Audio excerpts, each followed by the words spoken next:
Hi, I'm Angie, and today I will be discussing the effects sensory processing disorder and its impacts on a child's ecological system based on the book The Out-of-Sync Child by Carol Stock Kranovitz. Sensory processing disorder is the brain having difficulty receiving, processing, and responding to stimuli. SPD can cause difficulty in attention, emotions, movement, relationships, and adapting to changes or transitions. Once diagnosed, it is broken into several subgroups. Some children crave touch and activity, while others want none, and some change from day to day. Symptoms are usually a combination of different sensory confusions, making it intensive to treat.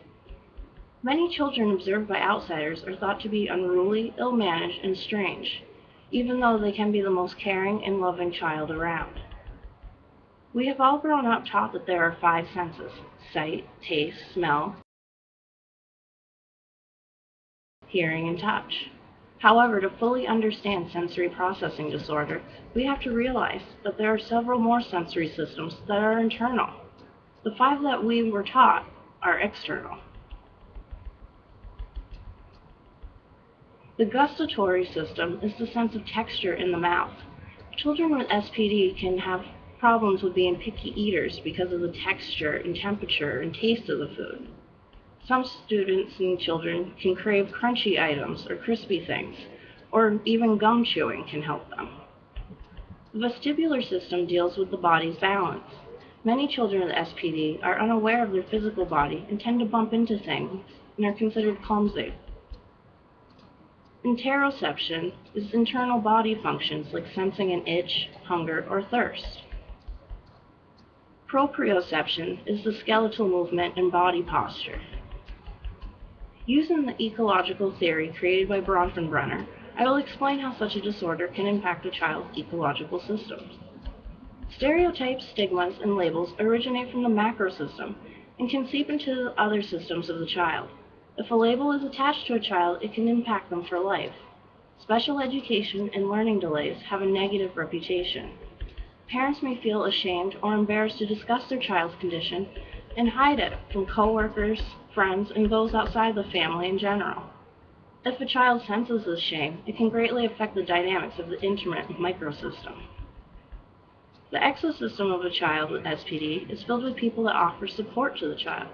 These can be speech and language pathologists, vision therapists, occupational therapists, physicians, and the special education team from school.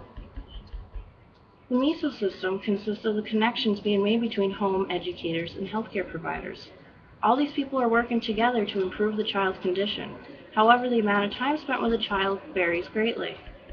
Some, like a primary care doctor and psychologist, may see a child once a year, an occupational therapist once a week, and a language therapist 3 times a week. These people work outside in the community and in the education system. A child's microsystem is filled with parents, siblings, classmates, and close family and friends, those that are directly involved with the child on a daily basis. Influences on the child with SPD can come from classmates that ostracize and point out his challenges, which can also come from siblings, especially older ones that don't understand and like to pick on younger ones. Parents that either react in shame or anger can also greatly damage a child's self-esteem. The people involved in the system can have the most influences as well and be better positioned to participate in the child's treatments. Teachers need to be informed so that they are not misdiagnosing the child for having bad behavior or having ADHD. With early positive reinforcement, children can improve rapidly. Sensory breaks are a new idea of allowing children a few minutes to move, stretch, or go for a brief walk to help break up the class day, reorganize their thoughts, and focus their concentration. Some teachers use exercises throughout the day like arm circles or picking apples to keep the attention of their students. When this isn't enough, individualized accommodations can be made, like replacing their chair with an exercise ball. Bounce on the ball requires the body's focus to keep correct posture or else face unbalance. This extra focus calms some children down and can help keep their attention during lessons instead of fidgeting and tipping in their chairs.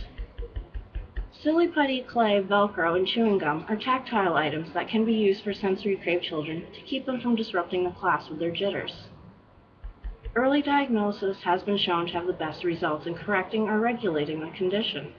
Unfortunately, the term and concept of SPD is new to the medical field, and many children are not diagnosed until behaviors at school call attention or they are misdiagnosed with ADHD or another thing.